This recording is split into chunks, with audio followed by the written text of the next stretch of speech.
사랑하는 하나님 감사합니다. 이 시간 우리를 부르시고 또 하나님의 말씀을 듣게 하시니 감사합니다. 온전히 이 시간 깨어서 하나님의 말씀을 듣게 하시고 분별하며 이 악한 시대 가운데서도 하나님의 뜻대로 살 수 있도록 인도하옵소서. 우리를 구원하신 예수님의 이름으로 기도합니다. 아멘.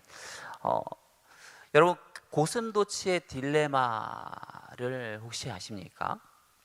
어느 몹시 추운 겨울날 몇 마리의 고슴도치가 있었습니다. 추위에 떨던 이 고슴도치들이요, 이 고통을 이겨내기 위해서 서로에게 가까이 가서 서로의 체온으로서 그 추위를 이기려고 했습니다. 그런데 이 고슴도치가 서로 거리가 가까워지면 가까워질수록 따뜻한 온기보다 무엇이 먼저 닿았을까요? 서로의 가시가 먼저 닿았어요. 그래서 서로 이렇게 같이 이렇게 함께함으로써 따뜻하게 하고 싶었지만 서로 가까이 하면 가까이 할수록 소리와 함께 서로 아프고 놀라면서 금세 떨어질 수밖에 없었습니다. 하지만 그러다가도 또 너무 추운 거예요. 그러니까 좀 같이 있으면 좀 괜찮으려나 하고 금세 앞서 있었던 일들을 잊어먹고 또 같이 가까워지려고 합니다. 그럴 때마다 어떻게 될까요? 또 하면서 또 이제 금세 이제 또 떨어질 수밖에 없는데요. 이처럼 이 추운 겨울날에 매서운 바람에 어떤 그 추위를 이기고자 이 고슴도치들이 서로 가까이 갔다가 멀리 갔다가 이렇게 반복했다, 이런 내용입니다. 이것은요, 제가 지어낸 이야기가 아니고요, 독일 철학자 쇼펜하우어가 자신의 저서에 남긴 유명한 비유입니다. 이 이야기를 통해서 사람들 사이에 본질적인 관계에 대해서 말하고 싶어 했습니다. 사람들은 외롭습니다. 그러다 보니까 끊임없이 누군가와 함께 하고 싶어요. 그래서 연애도 하고 결혼도 하고 자녀를 낳습니다. 그리고 그 외에도 여러 가지 모임에 속하면서 동질감과 소속감을 가지려 애씁니다. 하지만 그러면서도 어떠한 마음이 있을까요? 서로 같이 가까이 하다가 보면 가까이 할수록 상처를 입게 되어지죠. 그러면서 결국에는 혼자만의 시간을 갖기 원하기도 합니다. 그래서 쇼펜하우어는요, 이런 어떤 사람들의 모습을 이 한겨울의 고슴도치의 비유에 이야기하고 했던 것입니다. 오늘 본문에도 보면 이런 고슴도치와 같은 이 비슷한 모습의 두 사람이 나타납니다. 바로 누군가 하면 오네시모 그리고 빌레몬입니다. 이 두 사람은요, 원래 굉장히 가깝게 지내던 사이예요. 왜냐하면 이 오네시모는요, 빌레몬의 노예였기 때문이에요. 그래서 오네시모는요, 언제든지 빌레몬이 부르면 달려가서 그가 시키는 일들을 해야 되는 그런 사람이었습니다. 그렇기 때문에 주인인 이 빌레몬은요, 자신의 종인 이 오네시모에게 삶의 많은 부분을 의지했습니다. 그리고 또한 마찬가지로 오네시모 역시도요, 자신의 생존과 생활을 빌레몬을 의지하며 가까이 살아갔습니다. 하지만 어떤 이유에선지요, 어떤 과정으로 벌어진 일인지는 모르겠지만 이 오네시모가요, 이 노예인 오네시모가요, 갑자기 어느 날 이 자신의 주인인 빌레몬의 돈을 훔쳐서 달아나는 일이 일어나고 맙니다. 그리고는 여기저기를 막 떠돌아다니는 도망자의 생활을 하다가요, 결국에 이제 감옥에 들어가게 되어지면서 우연히 그곳에서 한 사람을 만나게 되어지는데 그 사람이 누군가 하면 바로 사도 바울입니다. 여러분, 사도 바울이요, 이 오네시모를 만나고서 그에게 어떻게 했겠습니까? 당연히 복음을 전했겠죠. 그리고 이 오네시모도요, 이 사도 바울이 전한 이 복음을 듣고요, 그가 회심을 하게 되어집니다. 그러면서 그가 이전의 삶과는 완전히 다른 삶을 살게 되어지는데요, 그러면서 그런 어떤 이제 변한 모습들을 바라보면서 사도 바울이 뭐라고 생각을 하는가 하면, 이 사람과 함께하고 싶다, 이 사람과 동역하고 싶다라고 할 정도로 이 오네시모라고 하는 사람이 굉장히 매력적인 사람으로 변하게 되어집니다. 그러면서 이 바울이 이제 자신의 동역자로서 함께하기 위해서 이 오네시모를 양육하는 과정 가운데 이 오네시모의 이제 삶의 스토리를 듣다가 아주 깜짝 놀라운 어떤 이야기를 듣게 되어져요. 그것이 뭔가 하면, 첫 번째로 이 오네시모가 자신이 전도했던 이 빌레몬의 집의 노예였다라는 그 사실이고요. 두 번째는 어떤가 하면, 그가 빌레몬의 돈을 훔쳐서 달아난 사실을 알게 되어집니다. 그러면서 여기에서 굉장히 이제 신비롭고 놀라운 인연이 드러나게 되어져요. 무엇인가 하면 이 두 사람, 이 빌레몬과 오네시모 모두가 다 누구를 통해서 예수님을 믿게 됐어요? 사도 바울을 통해서 예수님을 믿게 됐던 거예요. 그러다 보니까 바울이 어때요? 이 두 사람 사이에서 얼마든지 어떤 이 문제를, 서로 관계 속에서 일어난 문제를 해결할 수 있는 위치에 있었습니다. 그런데 문제는 무엇인가 하면 사도 바울이 지금 어떠한 상태예요? 어디에 있어요? 감옥에 있잖아요. 그러다 보니까 이 사도 바울이 가고 얼마든지 말하면서 서로 화해해라, 잘 지내라 이렇게 이야기할 수 있겠지만 감옥에 있다 보니까 그렇게 할 수가 없는 거예요. 그래서 그가 선택한 방법이 무엇인가 하면 이 빌레몬에게 편지를 써가지고 그가 이제 막추록한 이 오네시모를 통해서 그 자신이 쓴 편지를 전달하는 방법이었습니다. 그것이 무엇인가 하면 그러면서 이제 이 사도 바울이 써준 편지가 바로 오늘 읽은 빌레몬서이죠. 여러분, 우리가 한번 질문할 게 있어요. 무엇인가 하면 여러분, 오네시모가 지금 바울이 자신을 위해서 지금 편지를 써줬단 말이에요. 빌레몬서를 써줬어요. 그래서 이거를 들고 지금 자신의 옛 주인인 이 빌레몬을 찾아갑니다.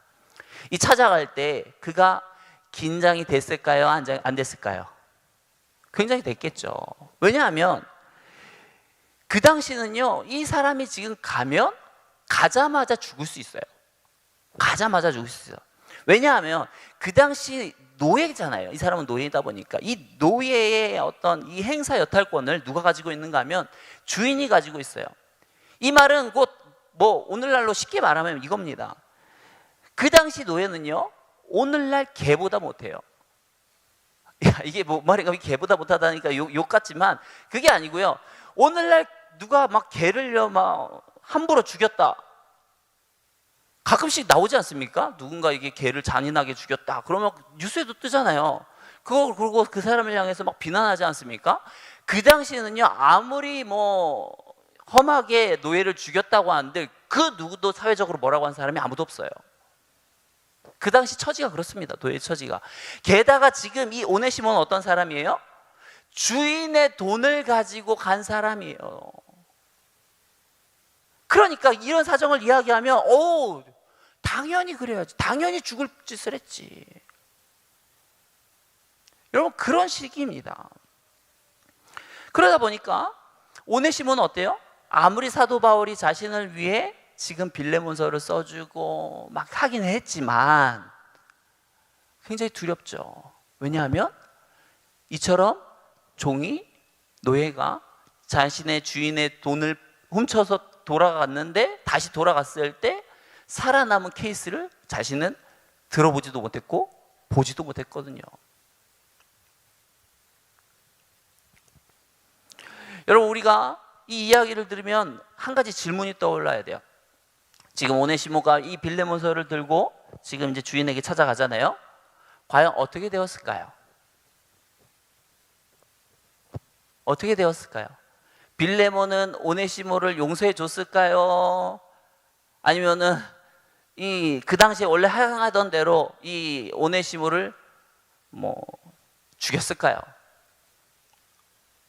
자, 한번 손을 들어서 표현을 해볼까요? 빌레몬이 오네시모를 용서해 줬다. 네. 빌레몬이 오네시모를 죽였을 거다. 아마도 이 빌레몬서에는 그런 내용은 없고 다른 데서도 성경을 통해서 우리가 그 내용을 알 수는 없어요. 하지만 우리가 추측하건대 만약 그랬다고 한다면 이 빌레몬서가 성경 66권에 들어오지 못했겠죠. 그리고 이 내려오는 기독교 전승에 의하면 이 빌레몬은요 오네시모를 용서했고요. 이 또 오네시모는 나중에 훌륭한 주교가 되었다고 합니다. 그리고 훌륭하게 정말 나중에 영향력을 끼치는 인물이 되었다고 합니다. 저와 여러분들 이 시간 오늘 이 빌레몬서를 통해서 한 가지 먼저 살펴보기 원하는 것은 무엇인가 하면 바울이 어떻게 이 두 사람, 빌레몬과 오네시몬을 화해시키기 위해서 이 두 사람을 어떻게 섬겼는지 먼저 한번 살펴보기 원합니다. 여러분 같이 한번 따라해 볼까요? 바울은 그들을 겸손으로 섬겼습니다. 여러분, 바울이요 그들을 겸손으로 섬겼어요. 우리 8절부터, 오늘 보면 8절부터 10절까지 우리 같이 한번 읽어보도록 하겠습니다. 이러므로 내가 그리스도 안에서 아주 담대하게 내게 마땅한 일로 명할 수 있으나 도리어 사랑으로서 간구하노라. 나이가 많은 나 바울은 지금 또 예수 그리스도를 위하여 갇힌 자 되어 갇힌 중에서 낳은 아들 오네시모를 위하여 내게 간구하노라. 아멘. 오늘 보면 8절 말씀에 보면요, 바울이 내가 그리스도 안에서 아주 담대하게 빌레몬을 향해 내가 마땅한 일로 명할 수 있다 라고 말해요. 이거를 공동번역 성경은 뭐라고 말하는가 하면 아무 거리낌 없이 바울이 명령할 수도 있습니다 라는 거예요. 그러니까 이거를요 굳이 바울이 돌려 말할 필요가 없다라는 거예요. 그냥 바울이 야 해, 용서해 하면 그냥 이거 되는 일이라는 거예요. 이게 그렇게 막 길게 뭐 편지 쓰고 할 것도 없이요, 그냥 사도 바울이 해 하면 이건 되어질 일이라는 거예요. 왜 그런가 하면 먼저 바울이요 빌레몬보다 나이가 많아요. 또한 바울은 그 당시 수많은 어떤 기독교 교회 사람들에게 다 존경을 받는 그런 사람입니다. 또한 결정적으로 빌레몬이 예수님을 누굴 통해서 믿었어요? 바울을 통해서 믿었잖아요. 그렇기 때문에 이 바울을 통해서 예수님을 믿게 된 이 빌레몬은요, 바울이 그렇게 하라고 하면 그렇게 할 수밖에 없어요. 그러다 보니까 이거를 바울도 알고 있어요. 그러다 보니까 얼마든지 야, 나 그냥 나를 봐서 그냥 넘어가, 그게 옳은 거야 라고 말하면 빌레몬도 뭐 자신이 뭐 옳게 여기든 옳게 여기지 않던 표면적으로는 그렇게 그냥 따를 수밖에 없는 처지인 것입니다. 하지만 바울은 그러지 않아요.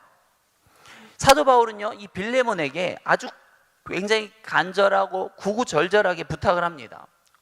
이 시간 제가 지금 그것에 대해서 한번 좀 먼저 자세하게 한번 살펴보기 원하는데요, 1절 말씀에 보면요, 그리스도 예수를 위하여 갇힌 자 된 바울과 하면서 자신을 소개하면서 뭐라고 말해요? 예수를 위해서 갇힌 자 된 바울. 자신이 지금 어디에 있어요? 감옥에 있다. 감옥에 있음을 지금 굉장히 강조하고 있죠. 뭐예요? 지금 자신을 불쌍하게 지금 말하는 거예요. 예수 때문에 내가 이렇게 갇혔는데 그런 자가 말하는 거다 하면서 자신을 지금 굉장히 불쌍하게 좀 이야기하고 있어요. 그러면서 두 번째로도 보면 9절 말씀에도 보면 도리어 사랑으로서 간구하노라. 나이가 많은 나 바울은 또 하면서 자신을 뭐라고 말해요? 나이가 많. 지금 나이도 많은데 어디에 있어요? 감옥에 있잖아요. 그런 내가 말하는 거예요. 지금 자신의 처지에 대해서 내가 이렇게 나이 많고 이렇게 차가운 감옥 안에 있는 내가 너를 위해 너에게 지금 부탁한다라는 것들을 얘기하고 있는 거죠. 그러면서 또 자신의 부탁을 들어줄 이 빌레몬을 향해서 7절과 20절에 보면 반복적으로 동일한 표현을 씁니다. 뭔가 하면 형제여. 자꾸 빌레몬에게 형제여라고 합니다. 그러면서 내가 너 때문에 사랑으로 많은 기쁨을 얻었고 하면서 막 빌레몬을 칭찬을 하고 있어요. 여러분, 우리도 보면 누군가에게 막 부탁할 일이 있으면 어떻게 해요? 그냥 가갖고 이거 좀 해주세요 이럽니까? 먼저 가서 뭐라도 막 칭찬하고 있잖아요. 그러면 우리가 갑자기 나 봤는데 갑자기 막 칭찬하고 있으면 이 사람이 나한테 뭐 시키려고 그러나 이러지 않습니까? 그런 것처럼 지금 사도 바울도 지금 그러고 있어요. 먼저 이렇게 이것을 이야기하기 위해서 먼저 막 이제 이 빌레몬을 칭찬하고 있는 모습을 보고 있어요. 또한 10절에도 보면 이 오네시모를 거론하면서 그를 향해서 뭐라고 표현하는가 하면 10절 말씀해 보시겠습니까? 보면 갇힌 자 중에서 낳은 뭐래요? 아들. 오네시모를 뭐라고 말해요? 나의 아들이다. 나의 아들이다라고 해요. 여러분, 신약 성경에 보면요, 이 사도 바울이 어떤 자신의 아들이라고 표현한 사람은 딱 2명밖에 없습니다. 누군가 하면 디모데, 디도예요. 그러니까 이렇게 뭐 아들이라고 표현한다, 이렇게 어떤 자신의 어떤 자신의 어떤 중요한 사람으로 표현하는 경우가 별로 없어요. 그런데 이 오네시모를 뭐라고 표현하는 거예요? 아들이다. 이 빌레몬에게는 이 오네시모는 뭐예요? 죽일 놈이잖아요. 도둑놈. 온갖 욕을 다 붙여도 합당한 그런 놈인데, 근데 갑자기 사도 바울, 내가 존경하는 그 사도 바울이 이 사람을 내 아들이다 라고 말하는 거죠. 그만큼 중요하다. 또 12절에도 보면 뭐라고 말합니까? 내게 그를 돌려보내노니 그는 내 신복이라. 신복이라는 말이 뭐예요? 심장과 배 아닙니까? 내게 있어서 굉장히 중요한 어떠한 핵심이다라는 거죠. 계속해서 사도 바울이 어때요? 이 오네시모를 향해서 굉장히 어떤 자신의 특별하고 귀중한 존재임을 부각시켜주고 있는 것이죠. 그러니까 아무리 내가 생각할 때는 이 오네시모는 죽일 놈이고 썩을 놈이고 도둑놈이고 해도 자꾸 바울이 자신에게 이렇게 귀하다고 하니까, 이렇게 그러면서 자꾸 그를 이렇게 하니까 어떻습니까? 들어줄 수밖에 없는 그런 상황으로 자꾸 만들어가고 있는 것이죠. 여러분, 앞서 말했듯이요, 사도 바울이 굳이 이렇게 할 필요가 있습니까? 그렇게 할 필요가 없어요. 이렇게 구절절하게 막 할 필요가 없어요. 그냥 해! 하면 되는 거예요. 해! 그런데 왜 그래요? 이 사도 바울은요, 자신의 지위, 어떤 나이, 어떤 내가 그동안 너에게 했던 것들, 이런 것들 뭐 내세우지 않고요, 그냥 겸손하게 이 두 사람을 섬기는 거예요. 특히나 이 빌레몬을 섬기는 것입니다. 간절히 바라옵기는요, 이러한 사도 바울의 겸손을 본받는 저와 여러분들이 되기를 축원합니다. 이 시간 저와 여러분들이 이러한 어떤 모습을 본받기 위해서 해야 되는 것이 있어요. 그거는 무엇인가 하면, 모든 사람들이 당연하게 여기는 어떤 권위, 힘, 그런 걸 내려놓아야 돼요. 뭐라고요? 모든 사람들이 당연하다고 생각하는 권위와 힘을 내려놓아야 됩니다. 오늘 그 저녁을 뭐 먹었는가 하면, 우리 아이들이 이제 마라탕을 먹고 싶다고 그래가지고 마라탕을 시켜서 먹었어요. 그래서 이제 마라탕을 시켜갖고 이제 배달시켜갖고 이제 기다리고 있는데, 아무리 기다려도 안 오는 거예요. 한 1시간 가까이 기다린 것 같아요. 뭐야, 왜 이렇게 안 와? 이러다가 교회도 늦을 판이에요. 그래갖고 이제 연락했죠. 그랬더니 왔대요. 갖다 놨대요. 근데 없어요. 애들이 없대요. 그래서 결국에는 제가 또 나가봤어요. 없어요. 근데 분명히 있대요. 갖다 놨대요. 그러면서 없다, 갖다 놨다 막 이러면서 계속 이제 하는 가운데, 그 사람이 이제 하는 얘기가 503호에다가 놨어요 그러는 거예요. 저희 집은 3층이거든요. 그러니까 5층에다 갖다 놓고 그런 거예요. 그래갖고 그런가 해서 제가 이제 올라가 봤죠. 그랬더니 진짜 503호 앞에 있더라고요. 그래서 이제 제가 가지고 왔어요. 그래서 하는데 막 이 사람이 자기가 직접 갖다 주겠다는 거예요. 막 굳이 뭐 503호에서 여기 뭐 그냥 우리 엘리베이터 갔다 오면 되는데. 그래서 제가 그냥 갔다 왔는데, 이 사람이 이제 나중에 온 거예요. 뭐 금방 얼마 지나지도 않았어요. 제가 가지고 와서 이제 애들이랑 이제 풀어서 먹으려고 하는 그 찰나에 금방 또 찾아왔더라고요. 그러면서 막 상기가 돼가지고 죄송하다고 정말 너무 죄송하다고 막 이러는 거예요. 그래서 제가 뭐라고 했겠어요? 오늘 보면도 있고 그래서 뭐 바쁘면 그럴 수도 있죠. 괜찮습니다. 네, 괜찮아요. 그러고 이제 돌려보냈어요. 근데 만약 이제 그럴 수도 있겠잖아요. 이게 1시간 그러면 얼마나 뿔 수도 있잖아요. 이게 얼마나 맛이 없었어요. 근데 다행히 딱 열어봤는데 이 건더기와 국물이 따로 있는 구조더라고요. 나 마라탕집 그렇게 갖다 주는 거 처음 봤어요. 그동안은 보통 이렇게 같이 갖다 줘갖고 보통 아마 그랬으면 불어왔을 텐데, 이 국물과 건더기를 따로 놓았더라고요. 근데 만약 이제 그거를 뭐 이제 해가지고 막 이제 네가 그래도 되니 뭐 하면서 정신이 있니 뭐니 하면서 막 이제 또 막 할 말하고 싶은 것들 다 하면, 그러고서 어쨌든 이제 죄송합니다 하고든 가겠지만, 이제 딱 문을 닫았는데 딱 명패에 이제 온누리교회 아주 그냥 좋겠죠. 그럼 얼마나 사실은 그렇겠어요. 근데 이제 근데 나중에 이제 이야기를 들어보니까 사고가 있었대요. 나중에 이제 우리 아내 통해서 이야기를 들어보니까 오토바이 사고가 있었는지 그랬고, 사고가 있다 보니까 정신이 없었고, 그러다 보니까 503호에다가 갖다 놨다고, 그러면서 죄송하다고 했다고 하는데요. 우리는요, 흔히 나보다 못하면, 나보다 조금이라도 부족하다고 생각하면 어떻게 합니까? 너무 쉽게 무시해요. 얕봐요. 나보다 조금 가난하다, 얕봐요. 조금 무식하다, 얕봐요. 나보다 나이가 어리다, 한 수 깔고 들어가고. 여러분, 우리가 사도 바울처럼 겸손했으면 좋겠습니다. 나보다 못하다고 해서, 지위가 낮다고 해서, 돈이 없다고 해서, 나이가 어리다고 해서 함부로 대하고, 내가 할 말하고 막 지적하고 이렇게 해 저렇게 하는 것이 아니라, 저와 여러분들이 정말 이 사도 바울의 이 겸손을 본받아서 할 수도 있으나, 그렇게 할 수도 있어요. 하지만 그렇게 하지 않는 저와 여러분들이 됐으면 좋겠습니다. 그렇게 할 때 어때요? 복음이 합당하게 전해질 수 있는 거예요. 물론 여러분들이 꼭 그렇게 해야 돼, 이게 주의 일 아닙니까? 주를 위해서 하는데 꼭 이런 절차들이 필요해? 사도 바울도 얼마든지 그럴 수 있어요. 고린도후서 5장 17절에 그런 거 있잖아요.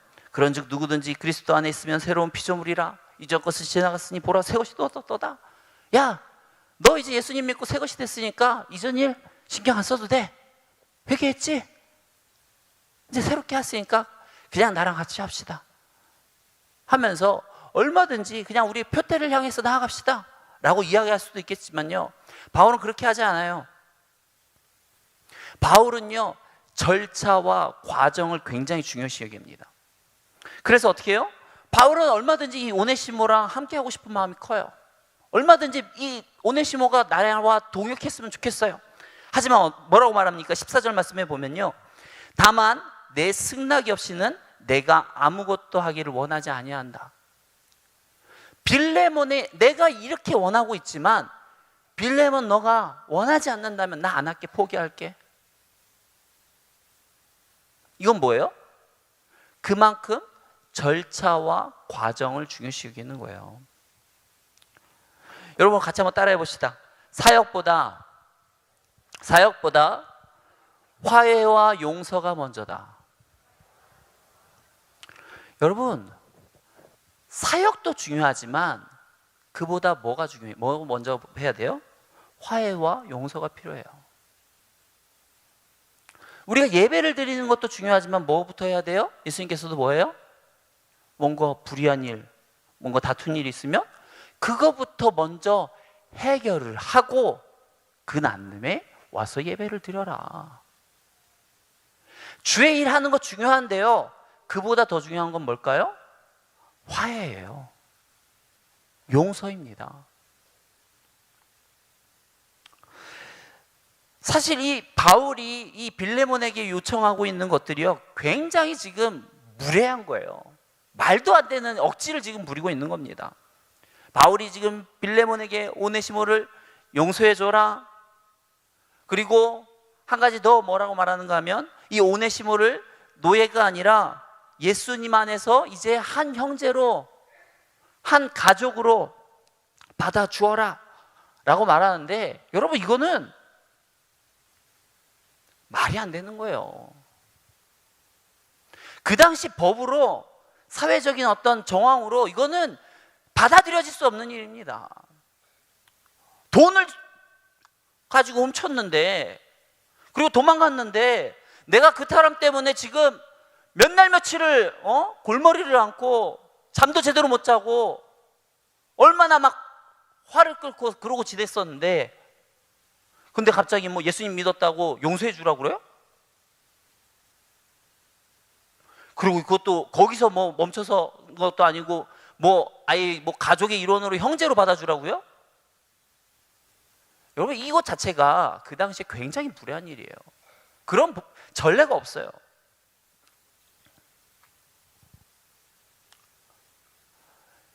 하다못해 바울이 이야기하니까 노예로서 어떤 풀어주고 용서해 주는 것까지는 할 수 있지만 뭐는 안 될까요?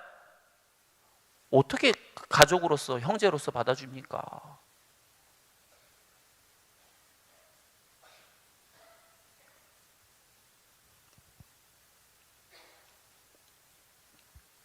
그렇지만 어떻습니까? 사도 바울은요, 이것이 아무리 이 사회와 정반대의 길을 간다 할지라도 바울은 이 둘이 화해했으면 좋겠고 서로 한 형제처럼 사랑하는 관계가 되길 원하는 거예요. 16절에 보면 뭐라고 합니까? 이후로는 종과 같이 대하지 아니하고 종 이상으로 곧 사랑받는 형제로 둘 자라. 내게 특별히 그러하거든 하물며 육신과 주 안에서 상관된 내게랑. 나에게 그러는데 우리 주 안에서 하나 된 너에게도 안 그러겠니? 이것이 쉽지는 않겠지만 너가 그렇게 해줬으면 좋겠다. 그러면서 바울은요, 자신이 하고 싶은 말을 하는 거죠. 13절에 하는 것처럼 그를 내게 머물러 있게 하여 내 복음을 위하여 갇힌 중에서 내 대신 나를 섬기게 해라. 그를 얼른 한 형제로까지 받아주고 나에게 다시 돌려보내 주어서 그가 나를 동역할 수 있도록 섬길 수 있도록 해주어라 라고 이야기하고 있는 것이죠. 그러면서 여러분 이제 여기서 굉장히 중요한 말이 나오거든요. 이 구절이 굉장히 중요한 구절인데 이 사도 바울이 그냥 여기서까지만 이야기하고 끝나는 게 아닙니다. 한 가지를 더 얘기해요. 그것은 무엇인가 하면 18절과 19절인데요. 이 구절이 굉장히 중요합니다. 우리 같이 한번 읽어보도록 할게요. 그가 만일 내게 불의를 하였거나 내게 빚진 것이 있으면 그것을 내 앞으로 계산하라. 나 바울이 친필로 쓰노니 내가 갚으려니와 내가 이외에 내 자신이 내게 빚진 것은 내가 말하지 아니하노라 하면서 바울이 그냥 말로만 화해해 라고 이야기하는 게 아니라 뭐라고 말합니까? 혹 그가 내게 빚진 것이 있으면 그것 어떻게 하라고요? 나에게 청구해. 내가 갚아줄게. 내가 갚아줄게 그러거든요. 이게 굉장히 중요한 거예요. 여러분 이러한 모습을 보면서 우리가 떠올라야 되는 인물이 있습니다. 이러한 어떤 모습을 보면서 이것 사실 어떻게 보면 이 구절 때문에 이 빌레몬서가 이 66권에 들어왔는지도 몰라요. 이 구절들 때문에요. 뭔가 하면 이러한 어떤 사도 바울이요, 이 오네시모의 어떤 빚진 것을 어떻게 해요? 위해서 자신이 갚아주겠다고 하잖아요. 자신이 갚아주겠다고 하잖아요. 이거는 마치 뭐와 같아요? 예수님의 사역과 같은 거예요. 우리는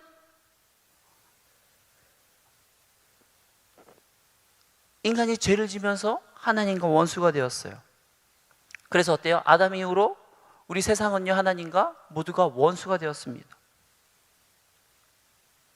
그런데 어떻게 해요? 이 둘의 관계를 회복시켜 주고자 누가 돌아가 주셔요? 예수님께서 돌아가 주시죠. 그러면서 우리의 이제 관계가 회복되어지는데요. 고린도후서 5장 19절 말씀 우리 같이 한번 먼저 읽어보죠. 곧 하나님께서 그리스도 안에 계시사 세상을 자기와 화목하게 하시며 그들의 죄를 그들에게 돌리지 아니하시고 화목하게 하는 말씀을 우리에게 부탁하셨느니라. 보면 예수님께서 우리에게 화목제의 모습을 보여주셨는데 바울 역시도 그 화목제의 모습을 우리에게 보여주고 있는 것입니다. 보면 어때요? 대신 그냥 넘어가는 게 아니고요, 대신 갚아주겠다라는 것이죠. 이 지불하는 거예요. 지불하는 겁니다. 예수님께서도 십자가에서 어때요? 고난을 당하시고 죽으시죠. 그리고 맨 마지막에 뭐라고 말씀하세요? 다 이루었다. 다 이루었다 라고 말하는데, 이것을 다른 표현으로 하면 뭔가 하면 다 갚았다예요. 우리가 진 빚 있잖아요. 죄를 지음으로써 진 빚, 그 빚을 갚아줘야 되거든요. 그 빚을 갚아줌으로써 죄의 노예가 되었던 사단에게서 우리를 사와 주셔야 되는데, 예수님께서 뭐라고요? 다 이루었다라고 하는 것은 내가 다 갚았다예요.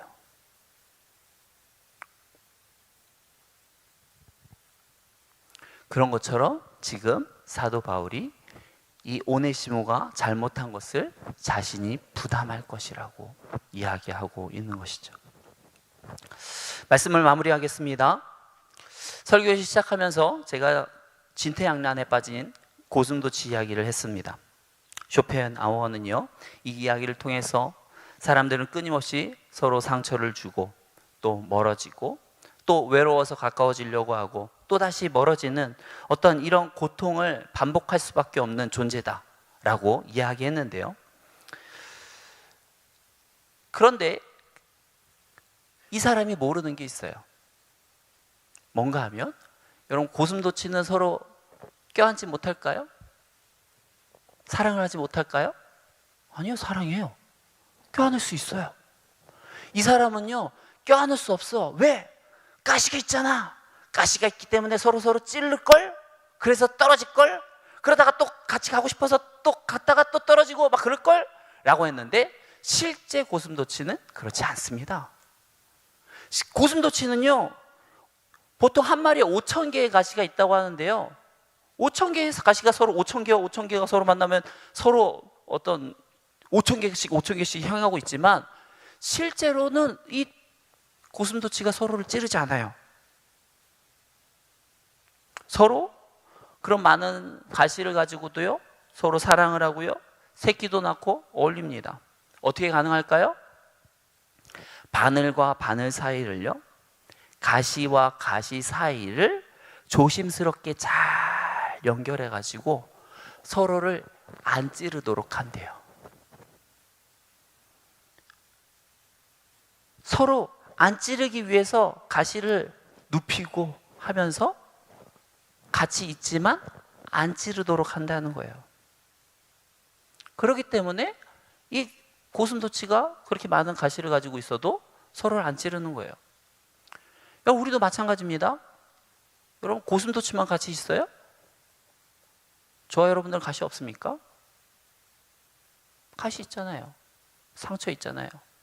누군가 나의 상처 건드렸을 때 갑자기 없던 보고처럼 팍 하고 하지 않습니까?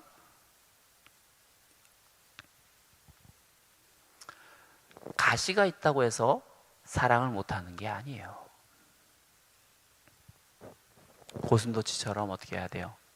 내게 가시는 있어요.